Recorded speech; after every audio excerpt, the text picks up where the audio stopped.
हे युधिष्ठिर, जिस नगर में एक भी संत रहता है, भजन करने वाला रहता है, वो पूरे नगर को तार सकता है।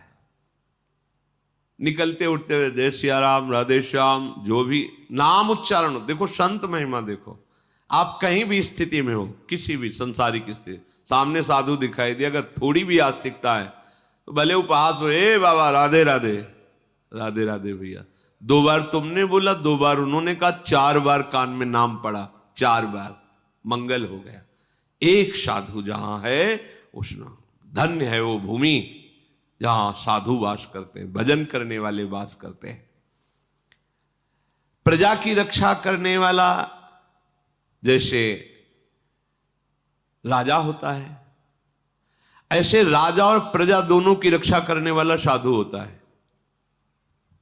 इसीलिए पूर्व में जैसे देवराज इंद्र तो ऊपर भगवान बृहस्पति जी, महाराज विदेहराज जनक तो सदानंद जी, चक्रवर्ती सम्राट दशरथ जी तो ऊपर सिंहासन पर वशिष्ठ जी। जहां भी देखो राजा के ऊपर महाराजा बैठा मिलेगा, एक साधु बैठा मिलेगा जो राजा और प्रजा दोनों की रक्षा करता है। मार्कंडेय जी कह रहे हैं, प्रजा की रक्षा करने वाला जैसे धार्मिक राजा होता है, तो प्रजा और राजा दोनों की रक्षा साधु से होती है। ये संत जन जो भजन करते हैं ना, तो जिसके राज्य में भजन करते हैं उस राजा को, उस राज सैनिकों को अपने आप उनका भजन का हिस्सा जाता है। क्योंकि हम सुरक्षित, अगर हमारे राज सैनिक और हमारे जो शासन विभाग वो रक्षा न करें, तो जो क्रूर कर्मा लोग हैं वो भजन न करने देंगे, शांति भंग हो जाएगी। मनमाना आचरण करेंगे तो कैसे भजन कर सकते हैं? उनकी सुरक्षा है। जहां हम खड़े भी नहीं हो सकते, हमारी सामर्थ्य नहीं है, वहां वो अत्यंत कष्ट सह करके पहाड़ों पे जहां ऑक्सीजन सही नहीं मिल रहा, भीषण बर्फबारी हो रही, वहां वो खड़े हैं केवल हमारी सुरक्षा के लिए, कि हमारे देश के अंदर कहीं कोई ऐसा अपवित्र भाव वाला, हिंसक भाव वाला कोई प्रवेश न कर जाए, हमारे देशवासी सुरक्षित रहें। तो चाहे गुफा में भजन करो, चाहे समाज में भजन करो, भजन का हिस्सा उनको पहुंचता है, क्योंकि वो रात दिन सुरक्षा में लगे हुए हैं। तो वो कह रहे हैं कि जैसे प्रजा की रक्षा राजा करता है, ऐसे राजा और प्रजा दोनों की रक्षा साधु करता है।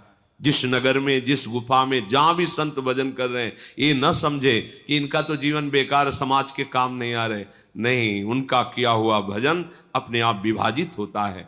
भिक्षा देने वाले को, वस्त्र देने वाले को, वास व्यवस्था करने वाले को, प्रणाम नमस्कार करने वाले को, राजा को, राज्य शासन विभाग को वो जाता है, तभी तो मंगल होता है। ये जो बड़े पापाचरण होने पर भी सर्वनाश की स्थिति नहीं आती, उसका कारण ये भजन, जिस दिन भजन करने वाले महात्मा अंतर ध्यान हो जाएंगे, हाहाकार मच जाएगा।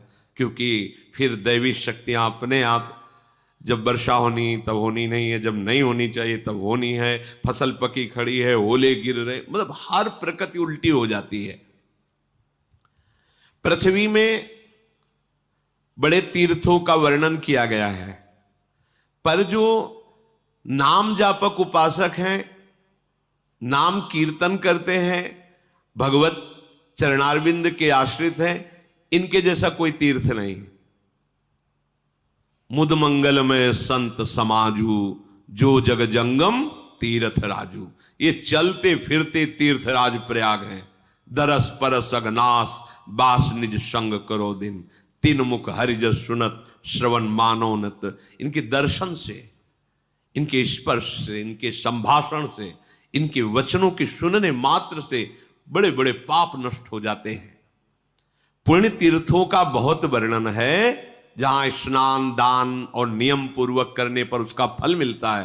पर जो नाम कीर्तन करने वाले हैं, नाम जप करने वाले हैं, भगवद आश्रित जन है, इनके दर्शन से, इनके स्पर्श से, इनके वार्तालाप से जैसी पवित्रता होती है, वैसी तीर्थों से नहीं। तीर्थी कुर्वन्ति तीर्थ, ये तीर्थों को भी पावन कर देते हैं। गंगा अवतरण प्रसंग में आता है, भगीरथ जी से भगवती गंगा जी कहती है कि माना कि महादेव जी अपने जटाओं में रोक लेंगे, पर भूतल में जब मैं जाऊंगी तो पापाचारी लोग मेरा स्पर्श करेंगे, अवगाहन करेंगे, मैं मलिन हो जाऊंगी, तो मेरे को पावन कौन करेगा?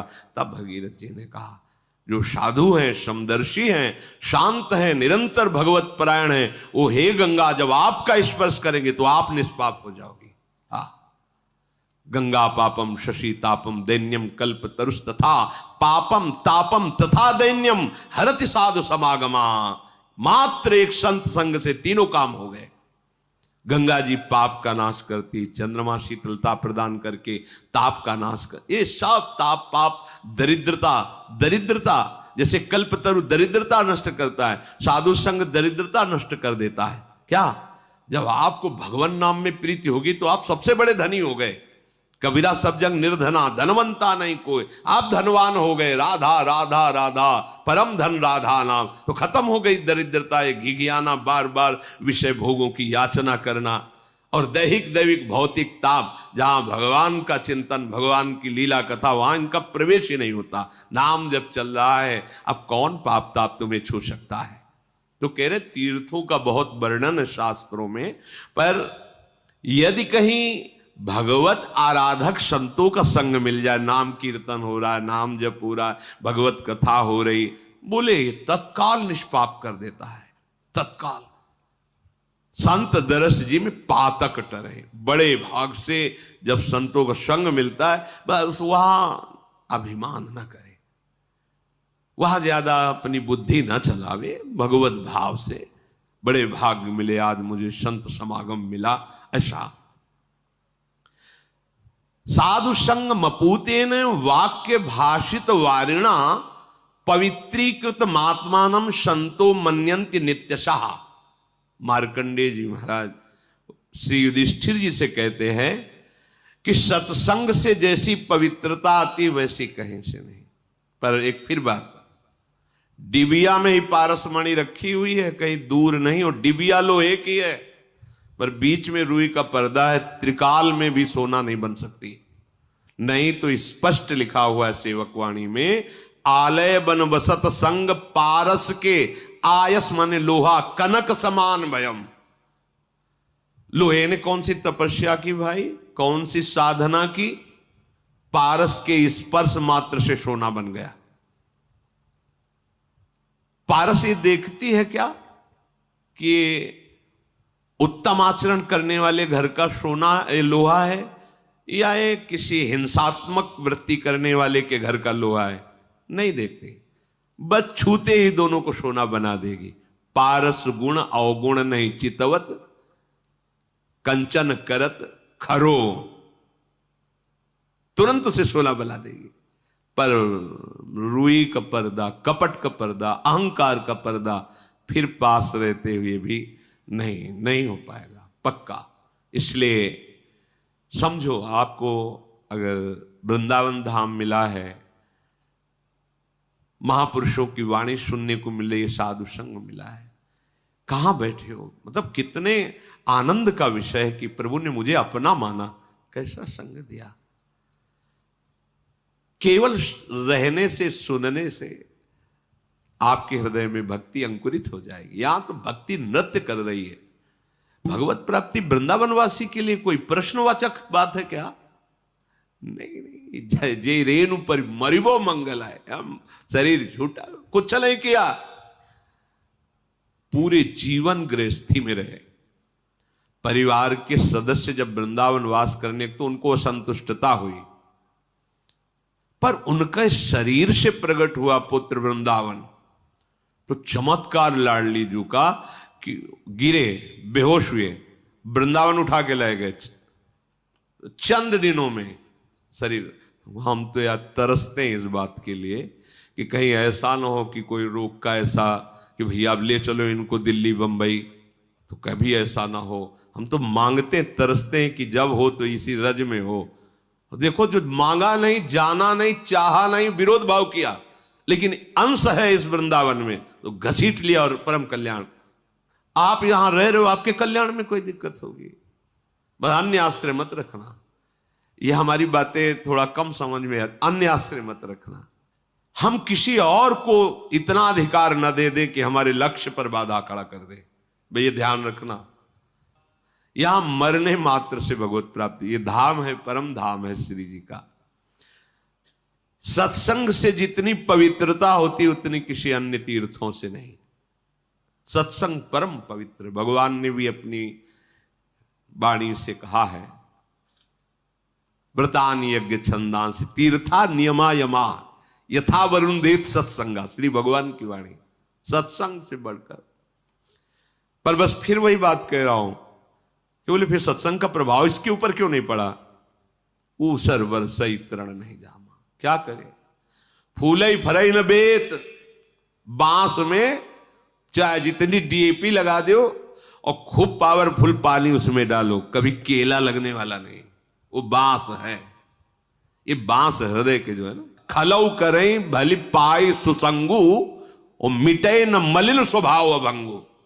कभी कभी दुष्टों को भी साधु संग मिल जाता है, दुष्ट स्वभाव वालों को साधु संग मिल जाता है, पर वो साधु संग को स्वीकार नहीं करते। खलऊ करें भली पाई सुसंगु और मिटे न मलिन स्वभाव अभंगु।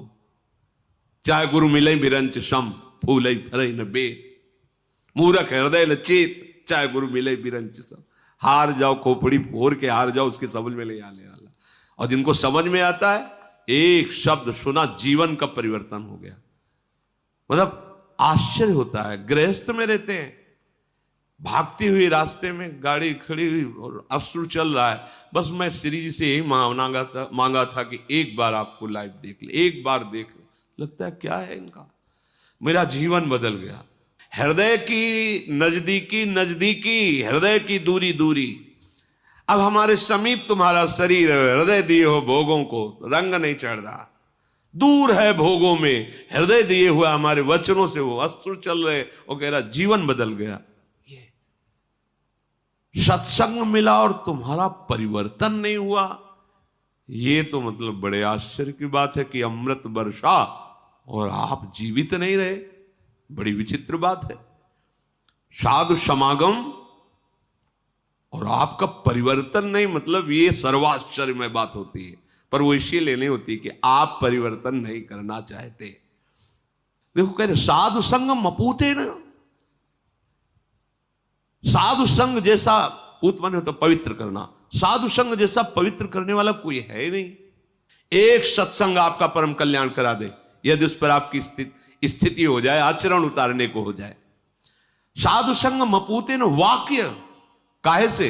वाक्य सुभाषितम, उनकी वाणी को केवल आप मान लीजिए, बस सामर्थ्य उसी में बैठी हुई है, उनकी वाणी में। पवित्रीकृत मात्मानम, किसी और तीर्थ में गोता लगाने की जरूरत ही नहीं है। आत्मस्वरूप से तुम स्थित हो जाओगे, परम पवित्र हो जाओगे। संतो मन्यन्ति नित्य सा, जो सदैव संतों की ऐसी मान्यता करते हैं। आहा, जैसे हम त्रिवेणी संगम में जाए, आहा आज मुझे संगम में स्नान करने को मिलेगा, ऐसे आहा आज भगवान की कृपा। जैसे हनुमान जी को देख करके विभीषण जी कृतकृत्य हो रहे, अब मोहि भाव भरोस हनुमंता, बिनु हरि कृपा मिले नहीं संता, जो प्रभु मोहि अनुग्रह के यहाँ, तो तुम आई दरस हट दीन। आज मैं कृतकृत्य हो गया, आज विश्वास हो गया कि भगवान की कृपा हमारे ऊपर है, आपका संग मिला, मेरे ऊपर अनुग्रह। ये यहां हम बात तो विषयों का दे रहे, तो कैसे बात बनी, कैसे समझ में आएगा? त्रिदंड धारणम मौनम जटाभारोथ मुंडनम वल्कलाजिन संवेष्टम व्रतचर्याभिषेचनम अग्निहोत्रम वनेवासः शरीर परिपोषणम सर्वाण्येता मिथ्या सूर्यदि भावो न निर्मला।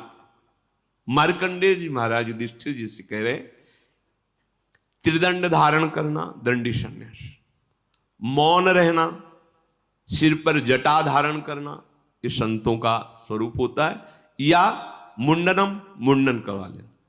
ये दो ही बातें शास्त्र में आदेश दी गई हैं। दाढ़ी बनी हुई है, मुछ बनी हुई है, बाल रखे हुए हैं, ऐसा नहीं कहा गया। कभी दाढ़ी उसके आगे बढ़ी ही नहीं, बराबर 12 महीना वो एक ही जगह, जैसे सनक सनंदन 5 वर्ष के ही रहते हैं, ऐसा भी नहीं है। इनका काम है बढ़ना, तो कैंची से सेटिंग करना ये हमारे साधु सिद्धांत में नहीं है, यह आदेश है।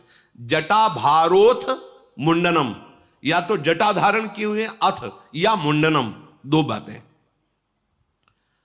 शरीर में वस्त्र या वल्कल या मृग चर्म लपेटे रहना, और उत्तम व्रतों का आचरण करना।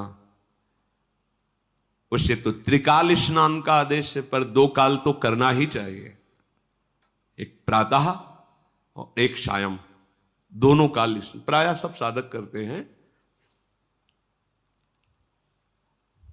वन में रहना और शरीर को धर्म से चलाने के लिए इतना आहार देना जिससे बस धर्म से ही चले, ये सभी महान कार्य है। पर यदि भाव शुद्ध ना हो, भाव शुद्ध, दिखावा, दम्भ, नाटक, पाखंड, किसी अन्य, वो अंदर की बात है, अन्य में दूसरा प्रभावित होकर मेरी जटा को देखकर, मेरे भेष को देखकर, या मेरे मौन को देखकर, या मेरे फलाहार को, आदि आदि, तो कह रहे हैं कि वो मिथ्या स्यूर यदि भावो न निर्मला, निर्मला भाव हम अपने आचार्य परंपरा के अनुसार अपने गुरुदेव के द्वारा दी हुई उपासना पद्धति, उसके द्वारा हम भगवत प्राप्ति करने के भाव में तुम्हारी निंदा करो या तुम वंदना करो, तुम्हारा विषय, किसी दिखावे के लिए नहीं। अगर ये सब केवल दिखावे के लिए हो, दूसरों के लिए हो, भाव अशुद्ध इसी को कहा जाता है, तो बोलो सब व्यर्थ हो जाता है। सर्वाणेतानि मिथ्या स्यूर यदि भावो न निर्मला, यदि ये सब भगवत प्राप्ति के लिए नहीं है तो सब पाखंड हो जाता है, मिथ्या हो जाता है। चक्षु आदि इंद्रियों को आहार छोड़ देना कठिन माना जाता है। जैसे अब हमें इधर उधर नहीं देखना है, भोजन नहीं पाना, ऐसा ऐसा बड़े कठोर नियम। 6 विषयों का शब्द स्पर्श रूप रस गंध आदि, जो भले जो खान पान में षड्रस व्यंजन, ये सब भले त्याग दिया है, परंतु हम उसे त्याग नहीं कहते हैं। हम त्याग कहते हैं भाव की शुद्धि को। मार्कंडेय जी कह रहे हैं भोजन छोड़ दिया, ये छोड़ दिया, वो छोड़ दिया, और आपका भाव शुद्ध नहीं है, भगवत प्राप्ति का भाव नहीं है। बस एक ही भाव शुद्धि, भगवत प्राप्ति, इसके अलावा सब फिर निम्न कोट, लोक अंतर की चाह भी उसे इस कोट का भाव शुद्ध नहीं कहते हैं, क्योंकि फिर आना ही पड़ेगा। तो शुद्ध भाव का मतलब है श्री भगवान का हमें सानिध्य मिल जाए, भगवत प्राप्ति हो जाए। तो बिना शुद्ध भाव के ये सब व्यर्थ हो जाता है।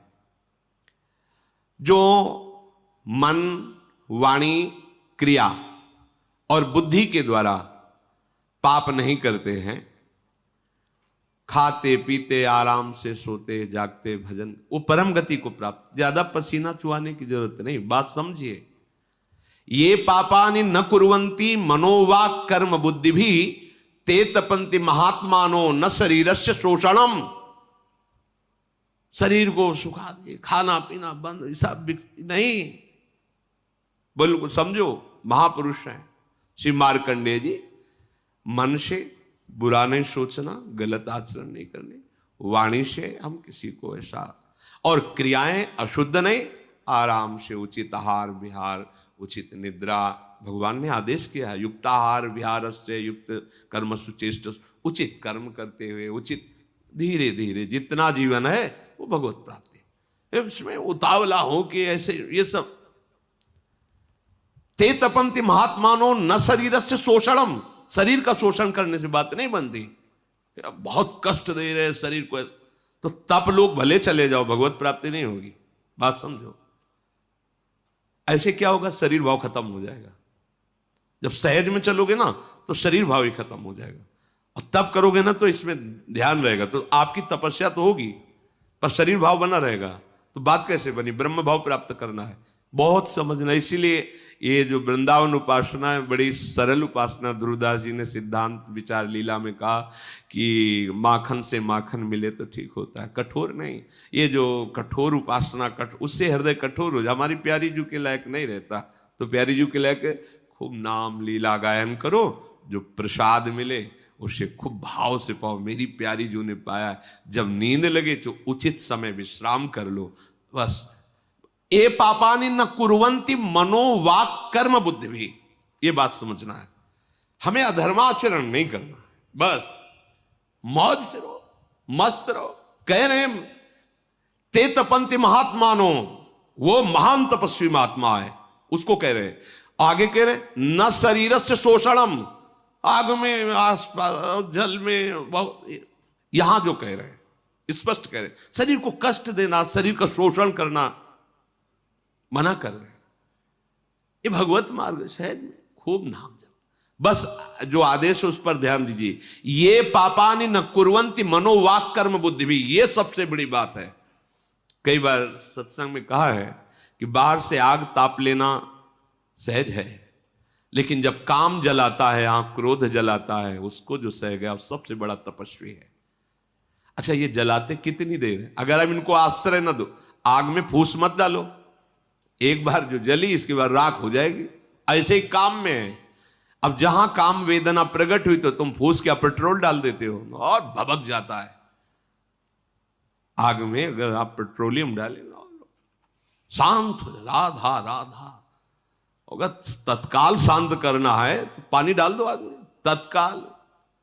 भव जलिनी देखो नाव काम पावक को पानी। जहां तुम्हें काम वेदना सतावे मंजीरा लेके बैठ जाओ, जो ही प्यारो करे। मन नहीं कहेगा, मन कहेगा बंद कर, इसे बंद करो। आप बस जो ही प्यारो। आज हुआ देखिए तो प्यारी रंग भरी, वहां तक पहुंचो, फिर देखो क्या चल रहा है। आंसू चलेंगे, आंसू प्रेम के आंसू चलेंगे, काम के थोड़ी चलेंगे। लेकिन नहीं, मानना ही नहीं, मानना ही नहीं। बस सबसे बड़ी बात यह कि ऐसे करना। जब मान ही नहीं रहे तो हम क्या कर सकते हैं? हमारा बस तो मानने पे चलता है, मानना नहीं तो फिर देखो, मानने से भगवत प्राप्ति होती है। भगवान सर्वत्र है। हिरण्यकश्यप कह रहा कहां तेरे भगवान? प्रहलाद जी का मानना पक्का। बोले खंबे में जिसमें मुझे बांध रखा है, इस खड्ग में जिससे तू मुझे मारना चाहता है, तेरे में है, मेरे में है वो सर्वत्र है। कहां भगवान? प्रकट हो गए नरसिंह खंबा फाड़ के। मानो मानो, मानने से बात बन जाएगी। जिसने बहुत ध्यान दे, बड़े महापुरुष हैं, बड़ी सुंदर चर्चा है। जिसने व्रत उपवास आदि के द्वारा शरीर को सुखा लिया, उसकी तपस्या तो बढ़ गई, पावर तो बढ़ गया है, पर मन को कुटुंबीजनों में आसक्त किए। बड़ी सूक्ष्म अध्यात्म की चर्चा है। पारिवारिक स्नेह संबंध सब बात नहीं बनी। जिसने शरीर को सुखा लिया, बड़ी कठिन तपस्या, पर दूसरे पे क्रोध बहुत जल्दी आ जाता है। जा, बात नहीं बनी, गया उधर गया। निर्दयता हृदय में है तो ये कोई तप नहीं हुआ। केवल भोजन छोड़ देना, शरीर को जलाना, शरीर को कष्ट देना, इसे तपस्या नहीं कहते। न ज्ञातिभ्यो दयायस्य शुक्ल देहो विकल्मषः हिंसा सा तपसस्तस्य नानासित्वम तपः स्मृतम। ये नहीं, नाम जप करो, सबके प्रति मंगल भाव रखो, जथा लाभ संतोष सदा कहो, जो श्री जी दे दे रूखा सूखा खाओ, राधा राधा 4 दिन का जीवन श्री जी के पास चलो। ये होता है नई नई अवस्था में ना, होता है ऐसा कि अब सावन भर केवल जल से रहेंगे, फिर ये रहेंगे, वो चिंतन केवल दूसरे को रोटी खा के देख के लगता है यार कितने दिन रह गए, शनिवार रविवार अमुक अमुक, अच्छा फिर रोटी जैसे वो कहीं तो अब क्या चिंतन क्या हो रहा है? दाल रोटी, अरे चुपचाप 2 रोटी और दाल खा और राधा राधा चिंतन कर। श्री सनकादि जी ने भागवत के विषय में जब वर्णन किया कि कैसे, तो उनका हो सके तो भाई उपवास करके करे, पर अगर उपवास करने से चिंतन अन्न का हो तो अन्न पा लेना चाहिए। अगर फल पाने से तुम्हारा भगवत चिंतन, तो फल पा के रह लो। वहां खास बात कही कि तुम जो भागवत सुनते हो उसका चिंतन होना चाहिए। अगर चिंतन रोटी दाल फल फूल को तो पहले पा लो उसे। भजन में बैठना है, बोले 11 माला हो जाए तभी पानी पिएंगे और तभी भोजन। उधर खुशबू आ रही हलवा बनने की, घर में बाल भोग बन रहा है, तो पहले ऐसा करो माला रख दो, पहले हलवा भोग लगाओ, पालो, फिर चैन से माला जपो, तो चिंतन तो बनेगा। लगे हर गुड़िया में चिंतन हलवा का होगा कि गरम गरम वो तो पा रहे हैं यार, जल्दी हो जाए गहरा पूरा। बस समझो, उपासना का मतलब है आंतरिक चिंतन। अगर तुम्हारा मन कह रहा है कि पहले भोजन पाना है, तो हमारी राय है पहले भोजन पा के फिर भजन कर लो। तो उस समय क्या होगा कि तुम पा लिए ना, पर ये ना हो कि पा के फिर माला ही हाथ में रह जाओ, सो जाओ। हाँ, ये भी ध्यान रखना है, हमारा लक्ष्य चिंतन है कि तुम्हारा चिंतन न घसीटने पावे। जो तुम चेष्टा कर रहे हो भजन की, उसका चिंतन होना चाहिए। तो जिसने व्रत उपवास आदि के द्वारा शरीर तो सुखा लिया, पर परिवार में मोहासक्त है, स्नेह रखता है, बात गड़बड़। जिसने शरीर को तो सुखा लिया है, पर दूसरों पर दया भाव नहीं है, जरा से उसमें वही साप और वरदान वाली बातें, ये नहीं। और ये होता है जब अपना तप बल होता है ना, तब फिर ये होता है कि अच्छा तो तुम ऐसे वैसे समझते हो क्या, फिर हम तुम्हें दिखाएंगे। तो ये तो है, दिखा तो देखो, लेकिन तुम नहीं देख पाओगे जो देखने के लिए चले हो। अगर तुम्हें देखना है तो तुम्हें आंख मूंदनी पड़ेगी, पिटना पड़ेगा, चुपचाप चलना पड़ेगा। ये वो मार्ग है। जैसे धन बचा के हमको कोई चीज लेनी है, तो फिर रास्ते में कोई हंसी मजाक करे या कोई गाली दे, दोनों में गर्दन झुका के बिल्कुल पहुंच चलो अपने धन को बचा के सुरक्षित। ऐसे ये भजन है। चाहे तो प्रणाम करे तो नजर झुका के निकलो, और गाली दे तो नजर झुका, अपने भजन को बचा लो। जो निरंतर, बहुत ध्यान देने योग्य बात अब कह रहे हैं गृहस्थ के लिए, तिष्ठन् गृहे चैव मुनिर्नित्यं शुचिरलंकृतः यावज्जीवं दयावांश्च सर्व पापैः प्रमुच्यते। गृहस्थ में रह करके भी, घर में रह करके, निरंतर घर में रह करके भी वो मुनि ही है जो ऐसा करता है। क्या? अपने घर में रह करके सद्व्यवहार और धर्मयुक्त आचरण। जैसे गृहस्थ है, बस अगर काम भाव हो तो अपनी पत्नी से है, वो भी धर्मयुक्त। पत्नी है तो अपने पति से ही है। अन्यत्र पूरे विश्व में कहीं ये प्रायः रहता था, पहले प्रायः रहता था। मतलब ये तो स्वभाव में गांव में बैठा रहता था। मतलब ने तो इतना देखा है कि जैसे बहू आदि घर में है, तो जो घर के बड़े जन हैं, अगर किसी काम से जाते हैं कई आवाजें दे के अंदर की, मतलब सावधान हम अंदर आ रहे हैं ऐसा। और छोटे भाई की बहू है, बड़ा भाई जा रहा है, बिल्कुल उसके वस्त्र अगर छू जाए तो अपने को अपराधी समझते थे कि गलती हो गई, वो छोटी बहू के कपड़ा छू। ऐसा पवित्र भाव, इतना बस आपका कार्य दिखाई दे। और कभी ऐसे कह के बात ना तो बड़े बुजुर्ग जन करते थे और ना बड़े भाई जन करते थे। बहुत उससे क्या परम पवित्रता। अब उसको मजाक माना जाता है, यहाँ तो घूंघट किस काम का। एक वो पवित्र व्यवहार, जिस पवित्रता का आपको ज्ञान नहीं, उस पवित्रता का व्यवहार। घर में गृहस्थ में रहते हो, आप मुनि माने जाओगे यदि अपनी पत्नी से ही केवल काम भाव, अपने पति से ही केवल काम भाव, और यही ही आपको भगवत प्राप्ति करा देगा। विषय सेवन करते हुए भी भगवत प्राप्ति करा देगा। पर ऐसा नहीं, उसके भी नियम लेने चाहिए। मनमानी आचरण वहां भी नहीं करना चाहिए। नहीं तो जब शरीर ही क्षीण रहेगा तो धर्म कार्य क्या, गृह कार्य नहीं कर पाओगे। आपके अंदर आलसी वृत्ति, प्रमाद वृत्ति बनी रहेगी। और भागवतिक सद्गुणों को धारण करना, नाम जप करना। हमने ऐसे भी घर देखे, रोज शाम के कथा होती, नाम कीर्तन होता, पत्नी पुत्र परिवार बैठकर ठाकुर जी का ऐसे सिंहासन। तो धन्य है इनका जीवन। गृहस्थ होते हुए सब अपने अपने कार्य से निवृत्त होके आए, शाम के सब स्नान करके ठाकुर जी को फूलों से श्रृंगारित करके नाम कीर्तन कर रहे हैं, आरती कर रहे हैं, जय घोष लग रहा है, प्रसाद थोड़ा भोग लगाया, अगर कोई बाहरी भी है तो उनको दे दिए। ये कितना मंगलमय जीवन। जीवन भर ये ध्यान रखा कि कभी हमसे पापाचरण ना हो जाए। गृहस्थ धर्म में कभी पापाचरण ना हो जाए। और आए हुए को कभी भूखे नहीं जाने दिया। अपने घर में आए हुए को कभी, ऐसे भी कई जन देखे, बहुत श्रद्धा। साधु वेश में नहीं, अगर कोई भी भूखा आ जाता है दरवाजे पे बैठा रहा, तुरंत बना के भोजन दिया, आप आए। अतिथि धर्म, हम उसे मुनि ही मानते हैं, और घर में रहते हुए समस्त पापों से मुक्त हो जाता है। जो गृहस्थ है अपने पति पत्नी में ही केवल अनुराग रखता है, अन्य भाव, गंदा भाव किसी के प्रति नहीं रखता।